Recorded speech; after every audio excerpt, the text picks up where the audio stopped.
Hola, ¿qué tal, chicas, chicos? Bueno, pues vamos con la sesión número 4. Vamos a ver la última parte de este tercer bloque de, de la ética griega. Y bueno, pues como os dije en la sesión anterior, vamos a ver la ética de las escuelas helenísticas. Antes de pasar a ver las tres escuelas, que son los cínicos, los estoicos y los epicúreos, es necesario que contextualicemos un poco el momento en el que surgen estas escuelas. Si hacemos esto, si contextualizamos un poco la situación, el marco histórico, vamos a poder entender por qué desarrollan ese tipo de reflexión moral tan característico. Bien, vamos a ver. Vamos a comenzar por ver un poco la geografía, ¿vale? Aquí vemos los tres grandes imperios de la época.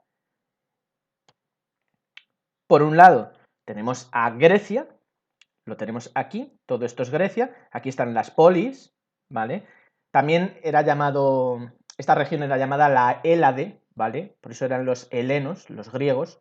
Todo esto, toda esta costa de la actual Turquía, también era una región griega, ¿vale? Aquí también había polis, aquí estaban Mileto y bueno, Éfeso,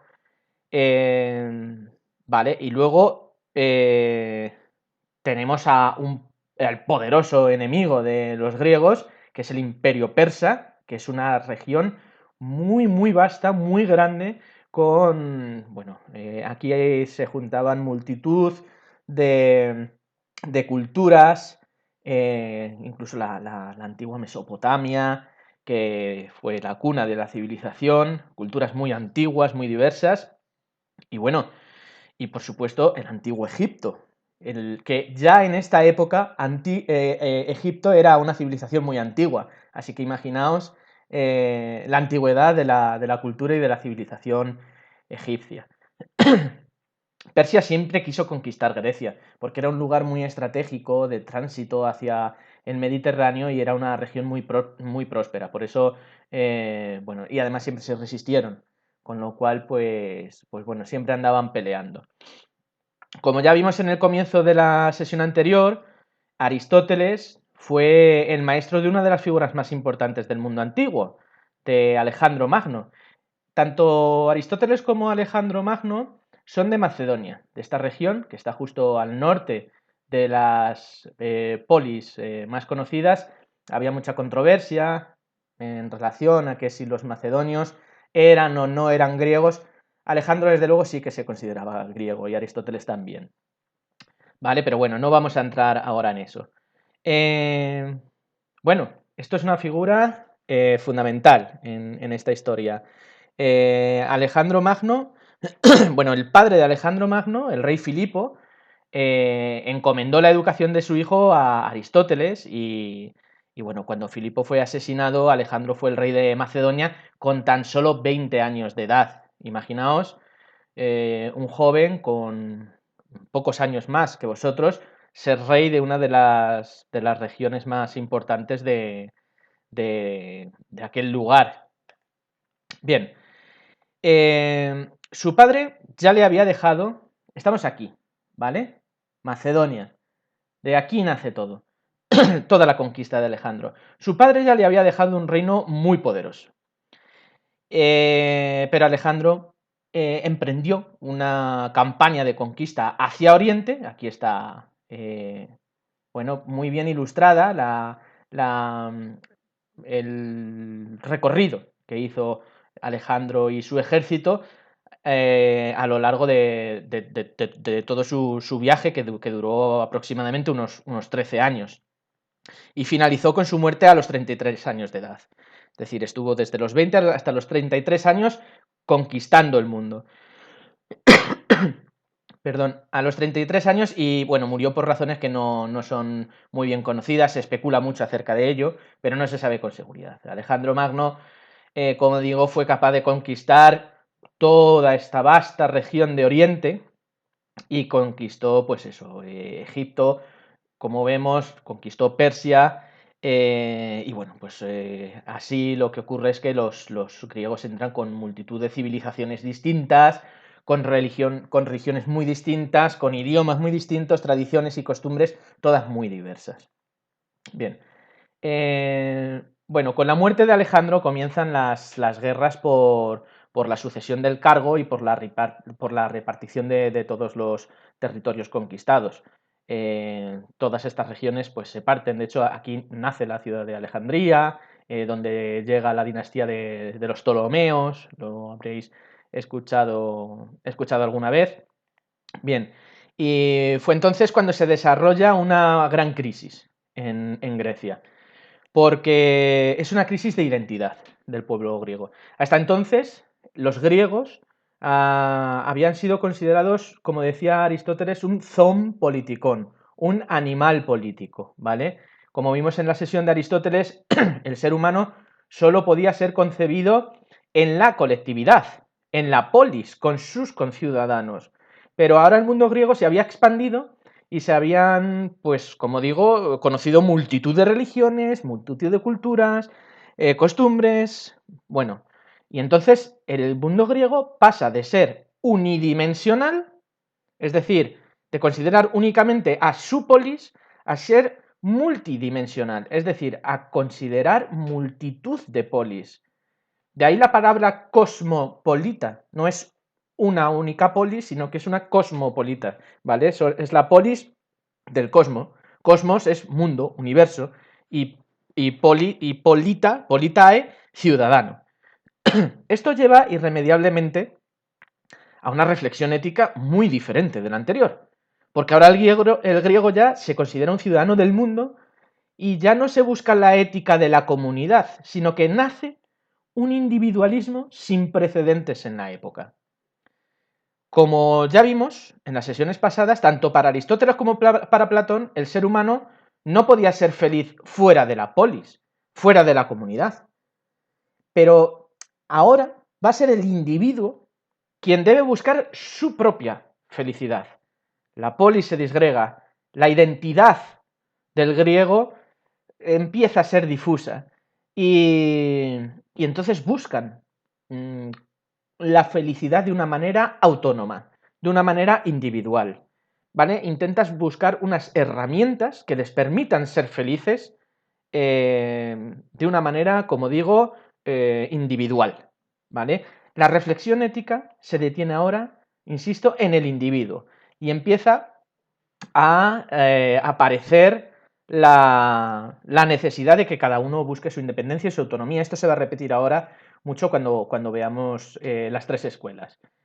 Así que bueno, vamos a ver las tres escuelas helenísticas o las tres escuelas griegas que transmiten un mensaje moral que va a ser incluso más perdurable y universal que el de los propios filósofos clásicos que acabamos de ver en las sesiones pasadas. Hay que tener en cuenta que pese a sus propuestas filosóficas, en algunos casos, pues bastante incompletas, bueno, incluyen aspectos metafísicos, aspectos lógicos o epistemológicos, pero al final toda la razón de ser de esa filosofía, de estas escuelas que vamos a ver, es la ética, es la persona. Bien, pues aquí los tenemos, los cínicos, los estoicos y los epicúreos. Bien, vamos a comenzar con la escuela o por decirlo así, por la corriente de los cínicos. Bien, el significado de cínico ha ido cambiando mucho a lo largo de la historia. Por ejemplo, hoy día, cuando decimos que alguien es cínico, se señala más bien a una persona que miente sin vergüenza o lo hace de una manera irónica, ¿no? Que nos puede, lo identificamos bastante con el sarcasmo, con la mentira burda y bueno, es un adjetivo bastante descalificativo. Sin embargo, esta escuela filosófica no está del todo representada en la acepción de cínico que utilizamos actualmente. Vamos a verla. Más que una escuela, podríamos decir que los cínicos fueron una corriente de pensamiento y también de comportamiento. Y digo esto porque una escuela en Grecia en realidad se definía más bien porque existía un maestro que marcaba una autoridad y que enseñaba una doctrina. Pero si los cínicos se caracterizaban por algo, desde luego no era por la autoridad, sino más bien por todo lo contrario. Es más,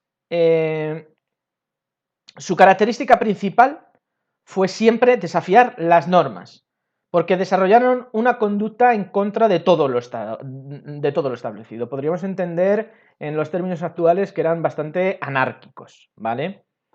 Bien, el fundador de esta corriente fue Antístenes.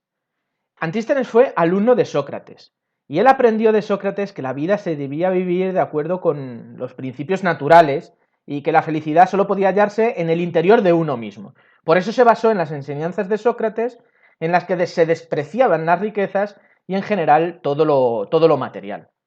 Según la corriente que nace con Antístenes, los cínicos, no es más rico el que más tiene, sino el que menos necesita. Esta frase la habréis escuchado alguna vez, se le atribuye a Agustín de Hipona, pero bueno, ya los cínicos la sostenían de hacía bastante tiempo atrás. Bien, para los cínicos, lo material era superfluo y no era importante porque iba y venía, e incluso llegan a considerar que lo material era capaz de someter a las personas y convertirlas en esclavas. Lo material, los bienes materiales, para los cínicos solo conducían al sufrimiento. Bien, pero el filósofo por el que esta corriente es más conocida es Diógenes de Sinope. ¿Habréis escuchado alguna vez esto del síndrome de Diógenes? No tiene que ver con esta corriente. Hay quienes han intentado buscar similitudes entre este síndrome, que es un síndrome que caracteriza a un enfermo, tiene una patología mental, porque acumula basura y acumula cosas inservibles en casa de una manera exagerada. Bueno, creo que a los cínicos les ocurría todo lo contrario, porque ellos estaban totalmente en contra de la acumulación de bienes materiales, con lo cual, fijaos si está alejado de lo que significa el origen de esta escuela. Bien,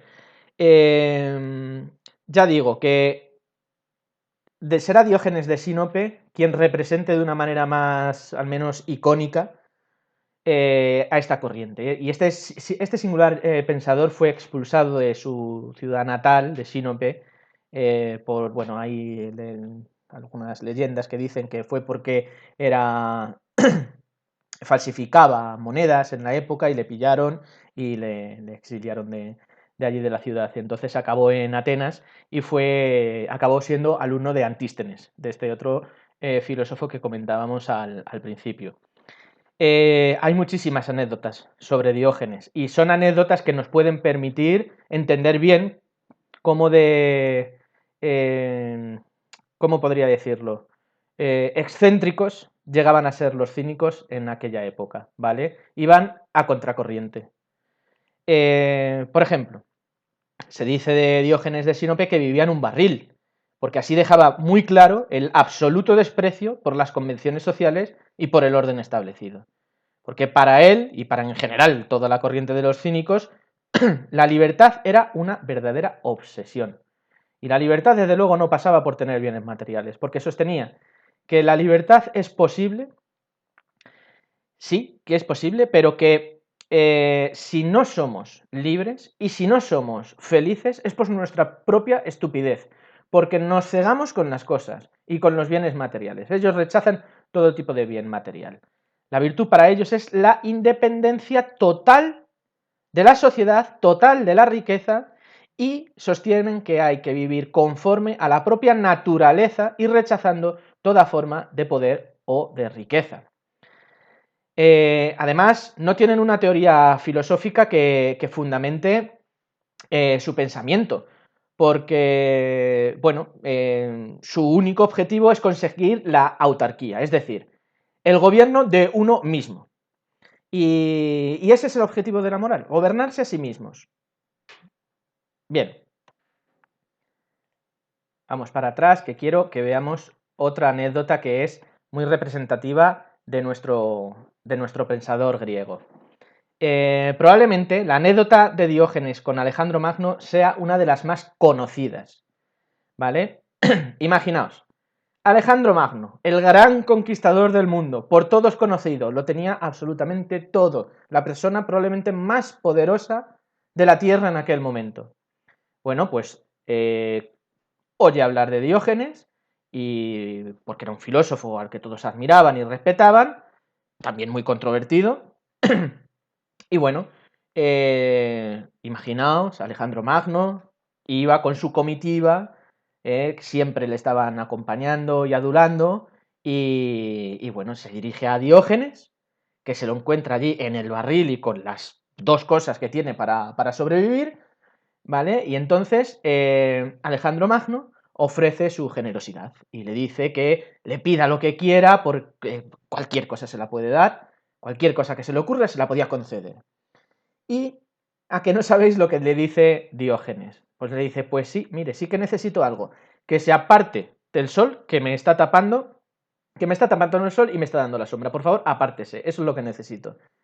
Fijaos que esta anécdota lo que representa es que a Diógenes no le hacía falta absolutamente nada más que los bienes que la naturaleza podía proporcionarle. Nada más. Es decir, era una irreverencia total a cualquier convención social, a cualquier posesión, a cualquier poder.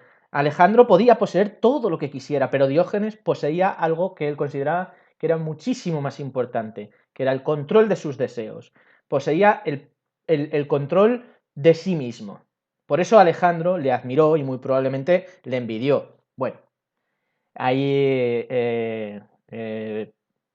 habrá quien crea que sí que le pueda envidiar y habrá quien crea que no, pero bueno, lo que tenemos que destacar de aquí es que para Diógenes el poder, el dinero, las posesiones no valían absolutamente nada, que la persona libre era aquella que podía vivir de una manera autónoma. La autarquía, el poder y el control de uno mismo. Bien, ahora vamos a ver que los cínicos, desde luego, influyeron en otras corrientes de pensamiento, como por ejemplo la que viene a continuación, la de los estoicos. ¿Vale? Probablemente influyeron en mayor medida en lo relativo a la imperturbabilidad. ¿Qué significa esto? A que nada te perturbe, a que nada te haga sentir mal. Y tampoco bien en exceso, es decir, tranquilidad. Ahora veremos un concepto muy importante, ataraxia, control, serenidad, paz, equilibrio. Que no te inquieten las cuestiones contra las que nada puedas hacer, las que estén fuera de tu alcance, ni por los bienes materiales, por supuesto, ni que te perturbe aquello que no puedas cambiar, que no esté en tu mano poder cambiar. Como vemos, es fundamental el control de uno mismo. La autarquía, la autosuficiencia y la libertad son los valores a los que los pensadores de esta corriente cínica aspiraban. Vamos a pasar a ver ahora a los estoicos. Ya os advierto, vamos a pasarlo, a ver, ahora. Ya os advierto que esta es una de las corrientes que a mí personalmente más me gustan. Tengo debilidad por esta corriente. Porque, fijaos, cuando os duele algo, bueno, podemos recurrir a un medicamento. Los medicamentos que nos ayudan a reducir el dolor en nuestro cuerpo se llaman analgésicos. Un ibuprofeno o un gelocatil o un paracetamol son analgésicos, reducen nuestro dolor. La corriente de los estoicos es un analgésico para el alma entendida como para nuestro interior, para nuestra razón, para nuestro equilibrio mental. Los estoicos son una verdadera ayuda. Vamos a verla. Es probablemente una de las corrientes que más haya influido a lo largo de toda la historia del pensamiento, en muchísimos pensadores. Es más, cuando oímos a alguien decir que te tomes las cosas con filosofía, normalmente conozcamos o no la corriente, nos solimos referir a que nos tomemos las cosas como lo hacían los estoicos. Es decir, es una corriente que aunque no solucione todos los problemas de nuestra vida, nos ayuda a ser más felices.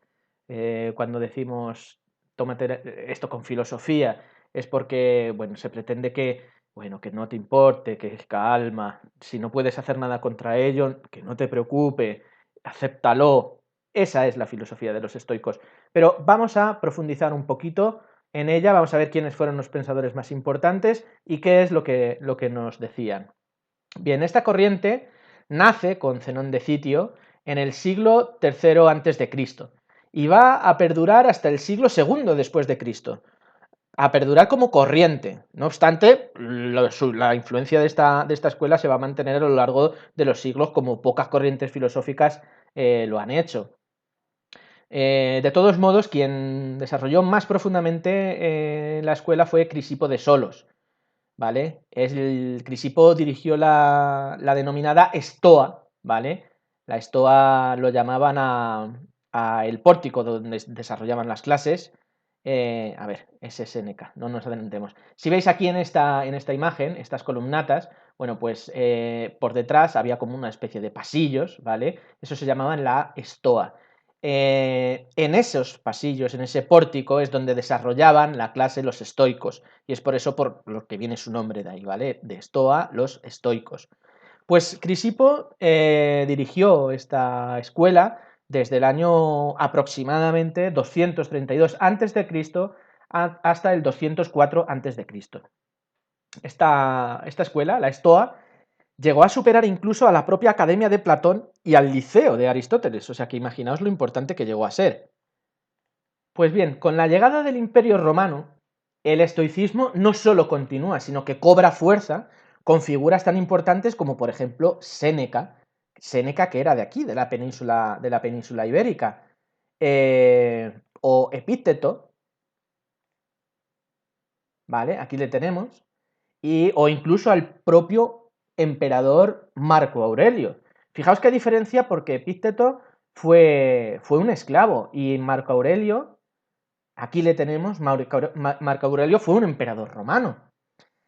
Marco Aurelio seguramente os suene a muchos de vosotros porque su figura, un poco mezclada entre los datos históricos y la ficción, porque la historia que se cuenta en esta película no es exactamente verídica, pero bueno, esta es la figura de Marco Aurelio que seguramente todos conozcáis por la película de Gladiator. Pues bien, vamos a ver qué es lo que nos dicen los estoicos. Para empezar, el objetivo de estudio de los estoicos es el ser humano, nada más. Es cierto que desarrollan lógica, que desarrollan física, no son como los cínicos que, que no tuvieron un pensamiento sistémico, ¿no? O que desarrollaron varias áreas. Los estoicos sí que lo hacen, pero al final todas se centran en la ética. Todas se orientan, todas miran como final a la reflexión ética. Y, por supuesto, al servicio del ser humano, con el único fin de señalarnos el camino para vivir de acuerdo a nuestra naturaleza, ¿vale? Y para llegar a esto que hablábamos antes, a la ataraxia, ¿vale? Bien, vamos paso a paso. Todo el entramado de nuestra vida forma, según los estoicos, una cadena inexorable, es decir, que no se puede salir de ella, de relaciones, causas y efectos, que además ya están establecidos, y eso es lo que entendemos como destino. Todo está entrelazado. Todo tiene una causa, tiene un efecto y todo está relacionado entre sí. Todo está predeterminado, es decir, son deterministas, ¿vale? Con lo cual, si todo ya está determinado y existe un destino, vamos a ver qué es lo que sostienen ellos, porque cómo tenemos que afrontar la vida si todo ya está establecido. El ser humano está dentro de esa cadena. Está dentro de esa cadena porque forma parte de la naturaleza, pero además es un animal racional. Está dentro de lo que consideran ellos una razón universal que compone absolutamente todo el cosmos y que lo ordena. ¿Vale? a través de esta relación de causas y efectos y que ya lo ha establecido así.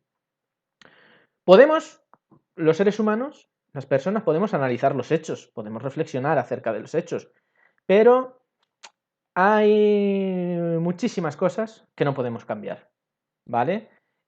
Por tanto, los inteligentes, esto lo veremos después, el sabio será aquel que sea capaz de discernir cuáles son aquellas cosas que estén a su alcance cambiar y cuáles son las que no, porque con las que no puedes hacer nada, contra eso, si te empeñas en querer cambiarlas, lo único que vas a crear es infelicidad en tu vida.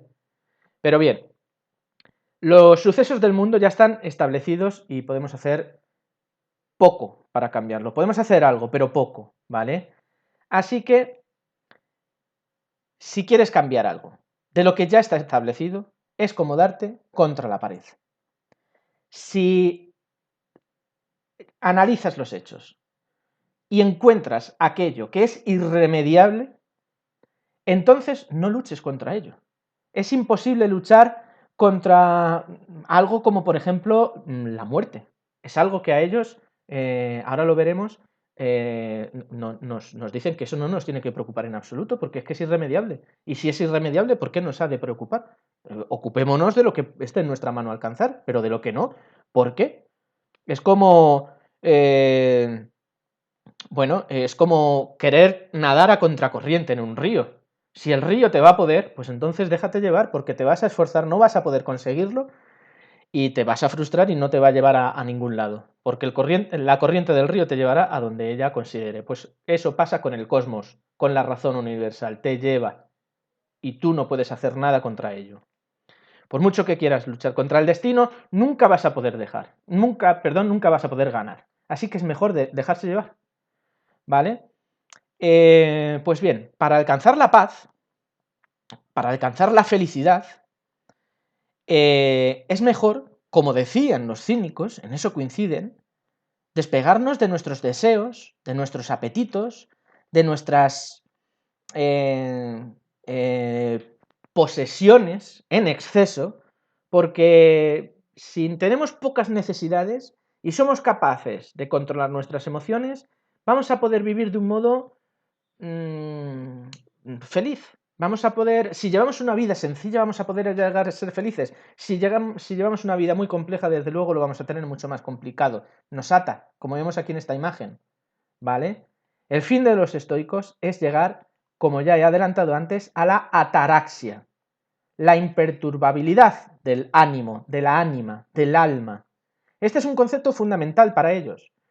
De hecho, para que, bueno, salvando las distancias, pero se puede llegar a comparar con la propia iluminación de los budistas, ¿vale? Es un estado de paz, de armonía y de equilibrio en el que nada te perturba, en el que nada te puede hacer mal. Es vivir completamente en paz, sin preocupaciones, la aceptación plena del destino. Quien alcanza la ataraxia, para los estoicos, es capaz de vivir sin que le perturbe ni el placer, ni el dolor, y mucho menos las riquezas, que solo traen problemas. Así que los estoicos pretenden centrarse en su vida interior, y como los cínicos, pretenden ser dueños de sí mismo por encima de las cosas materiales. Un estoico jamás se preocuparía, como os comentaba antes, por la muerte, porque es que fijaos, la muerte es irremediable. ¿Y qué sentido tiene preocuparse por algo contra lo que es imposible luchar? Si puedes cambiar algo, pues hazlo. Identifica aquello que esté en tu mano. Esto aquí no lo vamos a ver, pero ya lo dirá también Maquiavelo. Maquiavelo lo decía de otro modo, pero venía a decir lo mismo. Hay que saber analizar cuáles son las cosas que están en nuestra mano y cuáles no. Y las que no estén en nuestra mano cambiar, entonces no preocuparse por ellas. Ese es el verdadero sabio, ¿vale?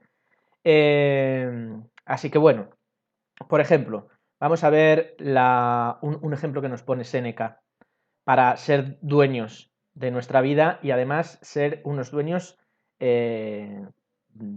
virtuosos de nuestra vida. Dice que el buen capitán es aquel que ante la adversidad de una gran tormenta sabe manejarlo bien. Es capaz de salvar su tripulación y a su barco, Porque imaginaos, en un mar que esté en perfecta calma, cualquiera puede manejarlo. Pero es en un mar, en medio de una tormenta, con fuertes olas, que requiera de una habilidad y de una fuerza, de una entereza y de una valentía muy grande, donde el capitán del barco bueno destaca, porque será aquel que sea capaz de salvar a la tripulación y a su barco. Pues Séneca dice que es exactamente igual en la vida, porque las adversidades, todos los problemas que tengamos, ahora por ejemplo esto que nos está ocurriendo con el coronavirus, o la enfermedad de un familiar, o una enfermedad tuya, o cualquier problema que se os ocurra, todas las adversidades de nuestra vida nos ponen a prueba, ¿vale? Y ante un problema grave es cuando tenemos que sacar lo mejor de nosotros, ¿vale? Pero ante esas adversidades, saber discernir lo que está en nuestra mano poder hacer y lo que no. No preocuparnos más por lo que no está a nuestro alcance y poder centrarnos realmente en lo que sí que está en nuestro alcance, ¿vale? Como vemos, los estoicos ahora mismo nos pueden servir de mucha ayuda. Bueno, estoy seguro que si leyerais a Séneca y leyerais algunas de las cartas que manda algunos de sus colegas, bueno, veríais qué de actualidad está todo lo que decían los estoicos y cómo nos ayudan a entender, cómo nos ayudan a, a rebajar un poco la importancia, ¿no? A quitarle un poco de importancia a las cosas que creemos que son realmente problemas. Porque incluso se las quitan a las que realmente son problemas muy graves. Ayudan a que nos calmemos, nos ayudan a llegar a un equilibrio, a la ataraxia, a la imperturbabilidad. Fijaos, con respecto a lo que os estaba comentando de saber discernir aquellas cosas que somos capaces de modular, las que están en nuestra mano cambiar y las que no. Vamos a poner el ejemplo de un médico. Bien, ¿qué nos diría, por ejemplo, un estoico con respecto a la situación de los médicos que tratan de salvar tantas vidas en estos días? Bien, diría, lo que esté en tu mano hacer, todos los conocimientos que tengas, toda la disponibilidad que tengas para poder ayudar al paciente, hazlo. Pero no te preocupes por más. Si eres médico, haz bien tu labor, con conocimiento, con entrega, pero no te preocupes más que por aquello que lo que esté en tu mano. Porque, por ejemplo, si fallece un paciente, pues tienes que aceptarlo. Ellos sostienen que es el destino. Así estaba predeterminado. Tú hiciste todo lo que pudiste, así que no te debes preocupar. No te puedes preocupar. Bien. Los estoicos comparten una visión crítica de la sociedad. Como vimos, los cínicos criticaban mucho a la sociedad de su época.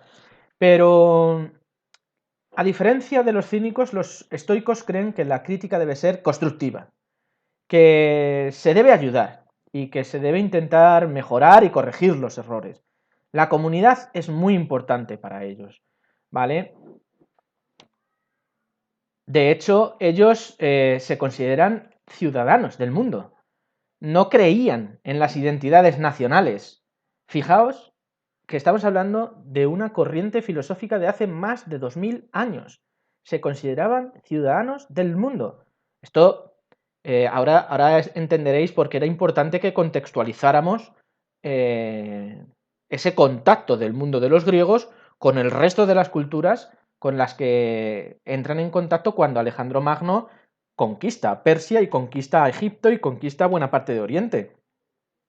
Los estoicos no creían en las identidades nacionales por motivos de nacimiento o de cultura, sino que eran hijos de la razón y de la virtud independientemente de dónde se desarrollaran. Y esto ya os advierto que es algo que comparten estas tres corrientes helenísticas, tanto los cínicos como los estoicos, como los que vamos a ver ahora, como los epicúreos. Bien.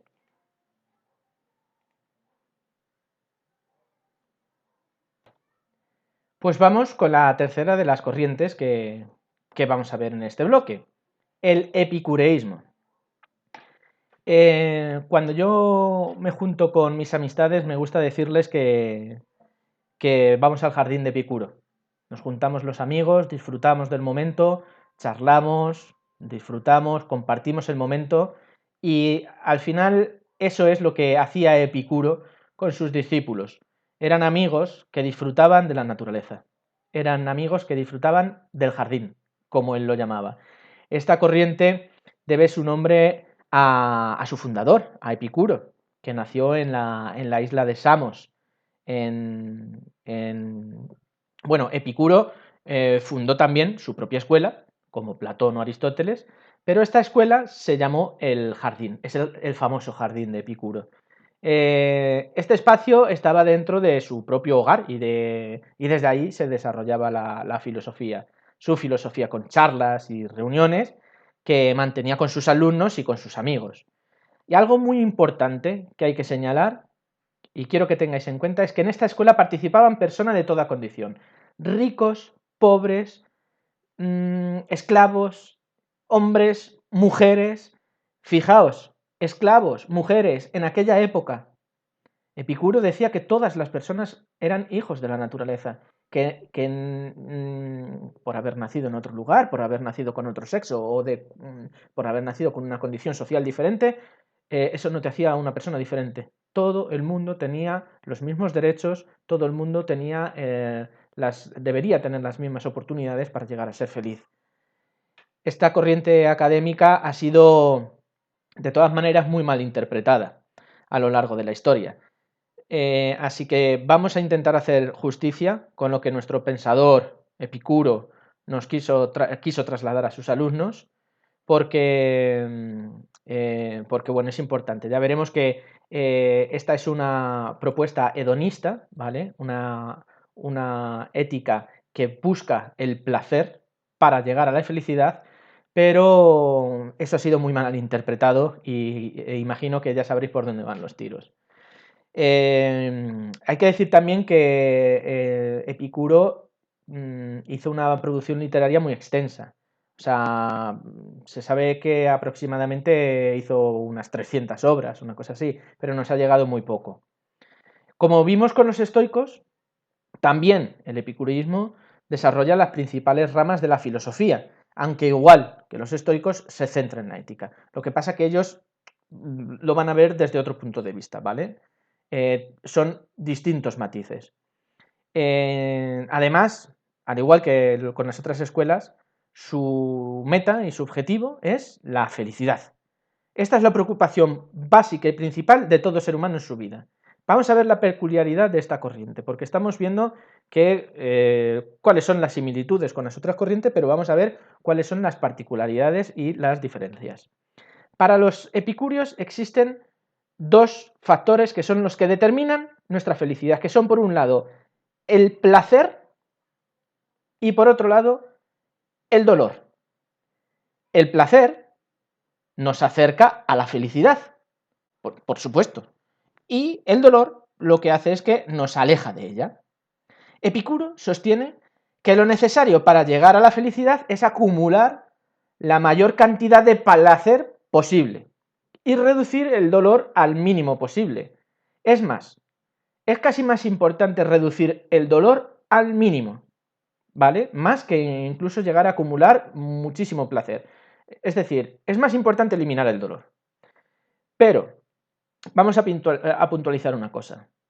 En griego, placer es hedoné, ellos lo llaman hedoné, por eso esta es una propuesta, una filosofía hedonista, ¿vale? Que busca el placer. Pero aquí es justo donde la corriente ha sido mal interpretada, porque cuando Epicuro habla de placer, no se refiere con exclusividad a los placeres corporales. De hecho, los placeres más importantes y principales no son los corporales, son los racionales, porque el placer corporal es efímero y puede desaparecer inmediatamente, pero el racional es duradero y permanente. Una filosofía que apueste por la búsqueda del placer corporal con exclusividad podría llevarnos al desastre o al vicio. Así que, según Epicuro, hay que disfrutar, pero de un modo inteligente. ¿Os acordáis lo que vimos con Aristóteles? con la prudencia, qué importante era a la hora de ayudarnos a elegir el término medio, pues aquí es algo parecido. La prudencia debe ayudarnos a elegir una especie de término medio. No puede haber un placer exacerbado, ni por supuesto tampoco un dolor exacerbado, pero la eliminación de ambas cosas tampoco, ¿vale? Tiene que haber un equilibrio,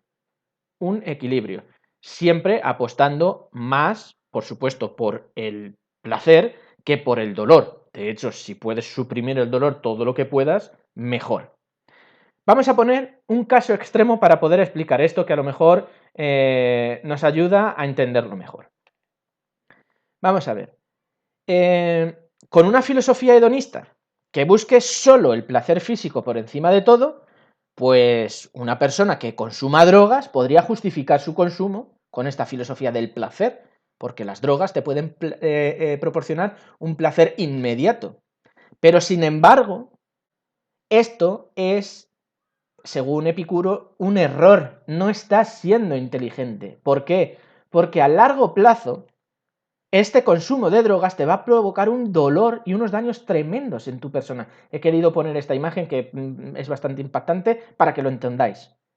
Los placeres para Epicuro deben ser seguros, es decir, que debe ser un placer que te permita serlo a largo plazo, no solo a corto plazo.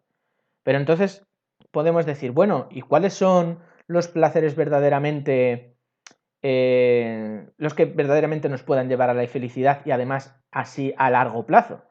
Pues Epicuro no nos va a dar una solución muy compleja. Nos va a decir, pues llevar una vida sencilla. Llevar una vida sencilla, con buenas amistades, con placeres pequeños, cotidianos, y sobre todo dejando de lado tensiones y preocupaciones innecesarias. Epicuro, desde su jardín, lo que hace es invitar a una vida tranquila en la que rechacemos los excesos, en la que nos enseña a ser, como estábamos viendo en las otras dos corrientes, dueños de nosotros mismos, para poder llegar, como con los estoicos, a esa ataraxia, a esa no perturbación del alma, a una paz de espíritu que nos lleve a la felicidad. Hay quienes, como vosotros, se acercan por primera vez a la filosofía y otros que no lo han hecho nunca ni lo van a hacer. Y sin embargo, siguen las orientaciones de Epicuro. Porque al final, las personas que se alejan de los problemas, que intentan evitarlos, por ejemplo, Epicuro hacía mucho énfasis con la necesidad de alejarse de las tensiones políticas, de esas disputas que son innecesarias. Quien se aleja de esas disputas políticas, de las rencillas por problemas o cuestiones intrascendentes que carecen de importancia, y bueno, pues ya se está comportando como un alumno de esa escuela. Ellos querían evitar los problemas. Placer, pero que sea un placer duradero, no un placer en exceso, ¿vale? Por eso hay que entender bien que es una filosofía que busca el placer, pero no de un modo inmediato y en exceso, sino un placer inteligente. Para ir concluyendo, bueno, también me gustaría decir algo que viene al caso con los días que estamos pasando. Sabéis que está habiendo una grandísima cantidad de bulos, de mentiras, de rencillas políticas. Hay mucha gente que está bueno, opinando ahora, nacen muchísimos opinólogos de absolutamente todo. Y Epicuro nos decía, dejadlo estar. Haced lo que esté, como decían los estoicos, lo que esté en vuestra mano. No os preocupéis por cuestiones banales o que a vosotros no os incumben. Que no está en vuestra mano poder salvar vidas. Para quien lo esté, pues por supuesto, pero para quien no lo esté, pues que no se preocupe. Dejad de discutir. Da un valor importantísimo a la amistad, a compartir buenos momentos. Por eso él quería desarrollar su filosofía en el jardín, en un lugar bonito, en un lugar calmado, que traiga paz, que traiga tranquilidad. Ese es el verdadero placer del que habla Epicuro.